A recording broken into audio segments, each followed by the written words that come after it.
함께 사도신경으로 우리의 신앙을 고백하겠습니다. 전능하사 천지를 만드신 하나님 아버지를 내가 믿사오며 그 외아들 우리 주 예수 그리스도를 믿사오니 이는 성령으로 잉태하사 동정녀 마리아에게 나시고 본디오 빌라도에게 고난을 받으사 십자가에 못 박혀 죽으시고 장사한 지 사흘 만에 죽은 자 가운데서 다시 살아나시며 하늘에 오르사 전능하신 하나님 우편에 앉아 계시다가 저리로서 산자와 죽은 자를 심판하러 오시리라.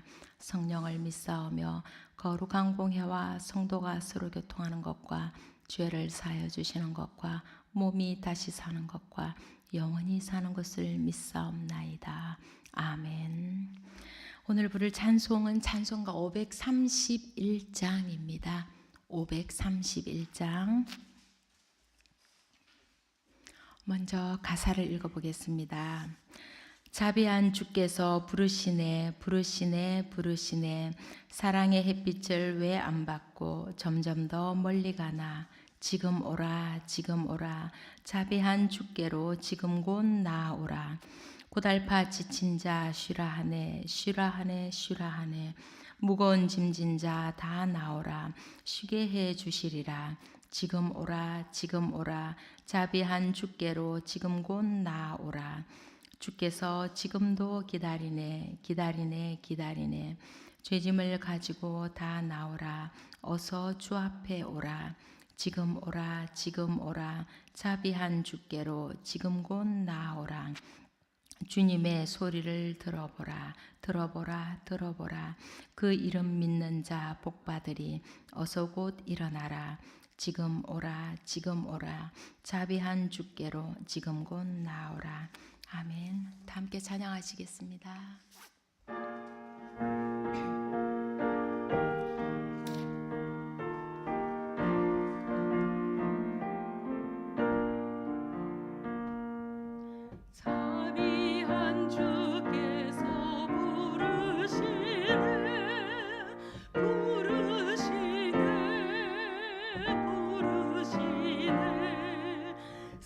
사랑의 빛을 왜 안 받고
오늘 우리에게 주신 하나님의 말씀은 에스겔 40장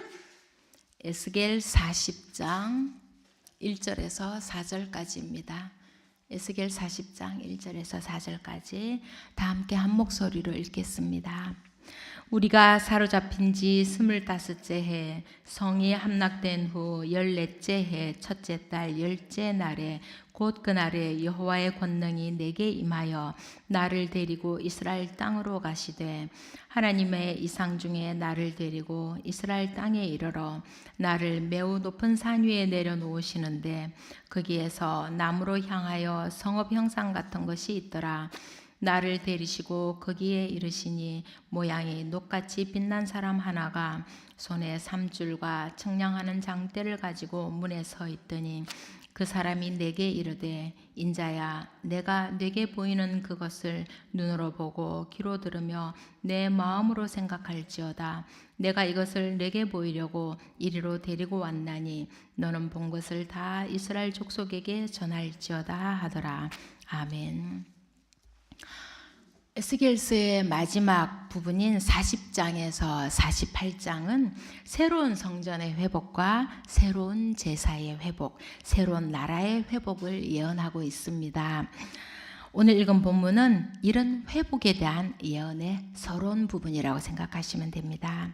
에스겔은 자신이 포로로 잡혀온 지 25년, 예루살렘 성이 함락된 지 14년이 되던 해 1월 10일에 하나님이 보여주신 환상에 대해서 밝히고 있습니다. 이스라엘은 우리가 양력과 음력을 쓰듯이 종교력과 민간력을 함께 사용하였습니다. 출애굽 당시 하나님께서 모세에게 출애굽을 기념하기 위해서 이스라엘이 출애굽한 그 역사적인 날을 한 해의 처음 신년으로 삼으라고 명령했습니다. 민간력은 이스라엘이 원래 사용하던 것입니다. 에스겔이 말하는 첫째 달, 열째 날, 즉 1월 10일을 종교력과 민간력 두 가지로 다 해석해 볼 수가 있습니다. 먼저 종교력으로 1월 10일은 이스라엘 백성들이 출애굽을 기념하는 유월절을 지키고자 유월절 어린 양을 준비하는 날입니다. 이날은 또한 이스라엘이 광야를 떠돌다가 약속의 땅 가나안의 첫 발을 내디딘 그런 날이기도 합니다. 포로로 잡혀간 이스라엘 백성들은 예루살렘이 함락되기 전까지만 해도 하나님의 성전이 있는 예루살렘은 결코 함락되지 않을 것이라고 믿었습니다. 그리고 자신들 또한 머지않아 고국으로 돌아가게 될 것이라는 신념을 가지고 있었습니다. 그리하여 그들은 바벨론 땅에 집도 짓지 않고 밭도 일구지 않으며 정착하지 못하였습니다. 그러나 예루살렘은 함락되고 성전은 파괴되어 그들의 신념이 무너지고 만 것입니다. 그들은 완전히 절망하고 말았습니다. 그들은 소망도 위로도 없이 고통 속에서 나날들을 보내야 했습니다. 그렇게 시간이 흘러 예루살렘이 함락되고 난 지 14년이 흘러갔습니다. 포로로 끌려온 지는 벌써 25년. 절망 중에 있던 사람들의 삶이 변해갔습니다. 에스겔이 25세 끌려와 50이 되었던 세월이니 변하지 않을 수 없는 시간이었을 것입니다.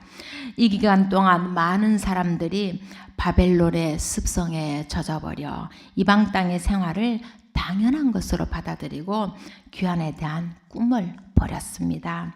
성전의 파괴는 그들의 신앙조차도 파괴해 버렸습니다. 하나님이 없는 듯이 살아가며 죄악된 삶을 살아갔습니다. 자신들이 하나님의 구원받은 백성임을 하나님이 끝까지 포기하지 않으시는 사랑의 자녀들임을 잊어버리고 살아갔습니다. 그러나 끝까지 하나님을 잊지 않은 백성들도 있었습니다. 자신들이 왜 멸망할 수밖에 없었는지, 왜 이렇게 포로 생활을 해야 하는지를 깨달은 사람들입니다. 그런 그들은 하나님께서 회복시켜 주시리라는 어렴풋한 소망을 붙들고 살아갔습니다. 그렇게 절망과 포기, 의심과 희미한 소망이 범벅이 된 나날들 가운데 에스겔의 회복에 대한 선포는 이스라엘 백성들에게 다시 하나님을 바라보게 하였습니다. 그처럼 하나님을 바라보게 된 백성들의 삶은 소망으로 가득 차게 되었고, 하나님께서 자신들에게 베푸신 크고 놀라운 구원을 기억하게 되었습니다. 그리하여 다시 그 구원의 은혜를 그리워하며 하나님의 백성으로 회복되기를 소망하였습니다. 하나님은 여전히 그들을 약속의 백성으로 기억하고 계셨던 것입니다. 과거에 노예였던 그들을 출애굽시키신 날, 광야를 맴돌던 그들을 약속의 땅 가나안으로 입성시키신 날, 그날을 상기시키시며 다시 회복될 것이라는 소망을 심어주셨던 것입니다. 이제 이스라엘 백성들은 자신들의 조상들이 출애굽했던 것처럼 바벨론으로부터의 해방을 꿈꾸었고, 조상들이 약속의 땅 가나안으로 들어갔던 것처럼 자신들의 땅으로 다시 귀환하게 될 것을 소망하게 된 것입니다. 예루살렘이 함락되었던 그날처럼 우리에게도 절망으로 떨어지던 날이 있었을 것입니다. 믿었던 모든 것이 허물어지던 날, 꿈도 희망도 다 사라졌던 날들 말입니다. 젊었을 때는 그것을 하나님의 버리심으로 여겨 아무런 소망을 가질 수가 없었습니다. 그래서 그 절망을 견뎌내고 헤쳐나오기가 너무도 힘들고 오래 걸렸습니다. 그러나 나이가 들어가면서는 거듭되는 고통 중에도 하나님은 우리를 절대 외면하지 않으시며 어떤 형편에 놓여 있다고 해도 우리를 반드시 구원해 주심을 삶으로 직접 깨닫게 되었습니다. 하나님께서는 이스라엘 백성에게 그러셨듯이 우리에게도 당신의 긍휼하심과 소망의 손길을 거두시는 일은 결코 없으십니다. 그래서 하나님을 바라보며 소망 중에 그 고난을 견뎌낼 수가 있게 되는 것입니다. 그러므로 어떤 삶의 어려움이 온다 하여도, 풀기 힘든 큰 문제에 직면해 있다 할지라도 낙심하지 마시기를 감히 권면드립니다. 하나님께서는 우리를 외면하지 않으시고 버리지 않으시며 회복의 소망을 주시며 우리를 지켜보고 계십니다. 그것은 우리가 그분의 변함없는 사랑이기 때문입니다. 이제 1월 10일을 민간력으로 보면 그날은 종교력으로 7월 10일이 됩니다. 레위기 25장에는 안식년이 7번 지난 다음 50년이 시작되는 해 7월 10일은 속죄일이며 뿔나팔을 불어 희년을 알리라는 명령이 나옵니다. 희년은 팔렸던 모든 땅이 제 주인에게 돌아가고, 땅을 잃어버렸거나 그 땅을 팔고 종살이를 하던 사람들도 모두 자기 땅으로 돌아갈 수 있게 하는 해방의 날입니다. 지금 포로로 끌려와 이국 땅에서 살고 있는 이스라엘 백성들은 바로 땅을 잃은 사람들이었습니다. 비록 남의 땅에서 노예로 살아가고 있었지만 그들은 하나님이 약속하신 그 희년의 날, 회복의 날을 소망하고 있었던 것입니다. 에스겔이 희년의 절반인 25년째 되던 해 7월 10일에 이런 환상을 봄으로써 하나님께서 반드시 자신들을 옛 땅으로 돌아가게 하실 것이라는 소망을 가지게 된 것입니다. 나라를 잃고 이방의 땅에서 포로 생활을 하는 비참한 신세에 처해 있긴 했지만 그들이 소망을 가지기를 에스겔을 통해 알려주고 있는 것입니다. 이스라엘 백성들이 회개하고 돌이켰을 때 회복은 현실이 될 것입니다. 대속죄일 혹은 속죄일은 죄 사함을 받는 대속의 날입니다. 하나님은 이스라엘 백성들이 이방의 땅에서 잊어버리고 있었을 이 날을 상기시킴으로써 과거의 죄, 그들을 멸망으로 이끈 죄악을 돌아보게 하고 죄에 대한 회개를 촉구하셨습니다. 그리하여 그들이 다시 하나님께로 돌이켜 은혜 가운데 머물게 하기 위한 것입니다. 앞으로 보여줄 새 성전, 새 제사, 새 나라를 누리기 위해서는 전제되어야 하는 것이 있는 것입니다. 그것은 그들을 파멸당하게 하고 비참한 포로가 되게 만든 죄 문제를 해결하는 것입니다. 만일 이 죄 문제를 해결하지 않는다면 그들이 회복되어 새로운 성전, 새로운 땅에 거하고 새로운 제사를 드린다 하여도 그것이 축복이 될 수가 없는 것입니다. 왜냐하면 회개하여 완전히 돌이키지 않는다면 그들은 다시 이전처럼 죄를 저지르게 될 것이기 때문입니다. 그렇게 되면 또 죄의 심판을 받을 수밖에 없게 되는 것입니다. 죄에서 완전히 돌이켜 하나님만을 바라보게 될 때 새로운 땅, 새롭게 주어지는 성전에서 하나님을 예배하며 축복된 삶을 누리게 되는 것입니다. 그리하여 이스라엘 백성은 남은 시간 동안 철저히 회개하여 죄악으로부터 돌이켰으며 하나님이 회복시켜 주실 날을 소망하며 하나님의 자녀로서의 정체성을 지켜갔습니다. 우리도 그리스도인이라는 정체성이 있습니다. 그러나 우리가 아무리 열심히 예배드리고 기도 생활에 충실하며 열심히 말씀을 읽는다 하여도 은밀한 죄 가운데 있다면 우리는 하나님의 낯을 피해갈 수가 없습니다. 아무도 모를 것이라 여긴 그 은밀한 죄를 하나님은 보고 계십니다. 삶이 변하고 신앙생활이 철저하다고 안심하지 말아야 하는 것입니다. 우리 안에 있는 크고 작은 그 은밀한 죄까지 철저하게 버리지 않는다면 우리는 죄에서 자유로울 수가 없습니다. 온전히 하나님 앞에 자신을 깨끗하게 드러낼 수 있을 때 우리는 하나님이 주시는 생명의 삶을, 축복된 삶을 누릴 수가 있게 되는 것입니다. 그렇게 될 때 우리는 새 하늘, 새 땅을 소망하며 살아갈 수가 있게 되는 것입니다.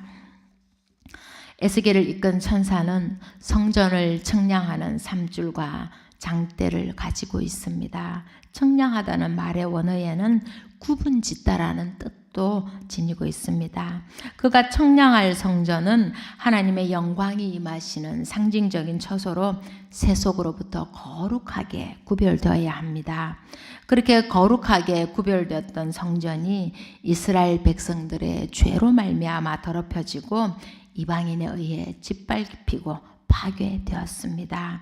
지금의 성전은 그리스도의 몸된 교회와 그 교회를 이루는 성도들입니다. 거룩히 구별되어야 할 교회와 성도들이 과연 세상과 구분되어져 있는지 돌아보게 됩니다. 하나님은 당신의 교회와 성도들에 대하여 삼줄과 장대로 똑같이 측량하실 것입니다. 불의한 세상과 교회가 다르지 않다면, 성도들의 삶이 악하고 타락한 세속에 물들어 있다면 그 청량의 손길을 피해갈 수가 없을 것입니다. 4절에서 천사는 말합니다. 내가 내게 보이는 그것을 눈으로 보고 귀로 들으며 내 마음으로 생각할지어다. 잘 보고 잘 들으라는 것입니다. 그러나 천사가 보여주는 것을 잘 보고 그가 말하는 것을 잘 듣는 데서 그쳐서는 안 됩니다. 마음으로 생각하라고 합니다. 생각하라는 것은 머리를 써서 사물을 헤아리고 판단하라는 뜻이 아니라 보고 들은 것을 마음속에 새겨 잘 기억하라는 것입니다. 또한 자신의 생각을 멈추고 보고 들은 것만을 마음속에 잘 간직해 두라는 것입니다. 이렇게 해야 하는 이유는 바로 이스라엘 백성들에게 그가 보고 들은 것을 잘 전달해야 하기 때문입니다. 하나님의 말씀을 받은 자들은 보고 듣고 전할 의무가 있습니다. 그렇게 하나님의 말씀을 통해 절망에 빠진 이에게는 구원의 소식을, 슬픔에 빠진 이에게는 위로와 격려의 소식을, 죄악에 빠진 이에게는 경고와 책망의 말씀을 전해야 하는 것입니다. 그것이 우리들 그리스도인의 소명인 것입니다. 며칠 동안 자연법칙을 무시하는 엄청난 태풍이 온다고 TV에서 계속 걱정을 쏟아내었습니다. 하염없이 쏟아지는 비를 보며 우리의 삶이 도대체 어디로 가고 있나 하는 생각이 들었습니다. 태풍 너마저 하는 마음에 태풍에 관한 글들을 찾아보았습니다. 의외로 태풍은 순기능이 많다고 합니다. 태풍이 와야 바다가 뒤집히고 적조도 사라지고 지구의 남북 온도도 소통이 되어서 태풍이 지나고 나면 고기잡이 배들이 만선의 깃발을 날린다고 합니다. 모든 것을 인간 중심적인 사고로 태풍을 악마화하고 있지만 지구 생태를 위해서는 태풍은 필수라는 것입니다. 집이 침몰되고 배가 부서지는 등의 피해들은 인간이 그만큼 자연의 영역으로 과도하게 침범한 결과라는 것입니다. 기후변화로 해수면 온도가 상승하면서 태풍이 발원하는 위도도 높아지고 태풍의 규모도 커지고 규칙성이 없이 움직이게 되었다고 합니다. 앞으로 이런 슈퍼 태풍들이 계속 더 자주 찾아오게 될 것입니다. 태풍이 우리를 배반하는 것이 아니라 우리가 자연을 그렇게 널뛰게 만들었다는 과학적인 자료들을 보며 무서운 생각이 들었습니다. 이 모든 것이 우리의 죄 때문이구나. 우리의 삶이 태풍 같은 변화가 있지 않는다면 이대로는 큰일이겠구나 하는 생각이 들었습니다. 계속되는 예언자들의 경고의 말에 아연실색하다가 오늘 에스겔의 소망의 말을 들으며 한편으로는 가슴을 쓸어내려 봅니다. 아직은 기회가 있다고 말하는 것 같습니다. 그러나 돌이키지 않으면 그 기회를 잡을 수가 없습니다. 태풍에 휩쓸려 가는 것들을 보고 가슴을 치고 후회하기 전에 우리의 삶이 변해야 한다고 하나님은 말씀하십니다. 그렇게 우리가 온전히 돌이킬 때 하나님은 우리에게도 소망의 말씀을 주실 것입니다. 우리는 하나님의 놀라운 구원의 역사, 은혜의 역사를 기억하고 있습니다. 그것이 우리에게 늘 열려 있음도 알고 있습니다. 그러니 그리스도인으로서의 정체성을 회복하여 우리에게 임하는 새하늘, 새 땅을 마음껏 누릴 수 있는 우리가 되길 간절히 소망합니다. 기도드리겠습니다. 사랑의 하나님, 감사합니다. 오늘도 하루를 허락하시고 죽을 수밖에 없는 죄인들에게 말할 수 없이 복된 날들을 허락하시니 감사합니다. 우리의 삶이 지금까지 가능한 것은 바로 하나님 때문입니다. 모든 것이 다 하나님 덕분입니다. 감사합니다. 그처럼 언제나 우리에게 좋은 것을 주시고 우리 삶을 지켜주시는 하나님이심을 알면서도 하나님의 마음을 아프게 할 때가 많았습니다. 하나님을 속일 수 있다 생각하고 은밀한 죄 가운데 우리를 방치하기도 하였습니다. 저희 죄를 용서하여 주옵소서. 남김없이 다 회개하고 깨끗하게 하나님께로 돌이킬 수 있도록 저희를 인도하여 주옵소서. 삶의 여러 어려움 가운데도 소망을 주시니 감사합니다. 모진 풍파로 인해 우리가 어떤 사람인지, 어떤 삶을 살아야 하는지, 어떤 소망을 가지고 살아야 하는지를 망각할 때가 많습니다.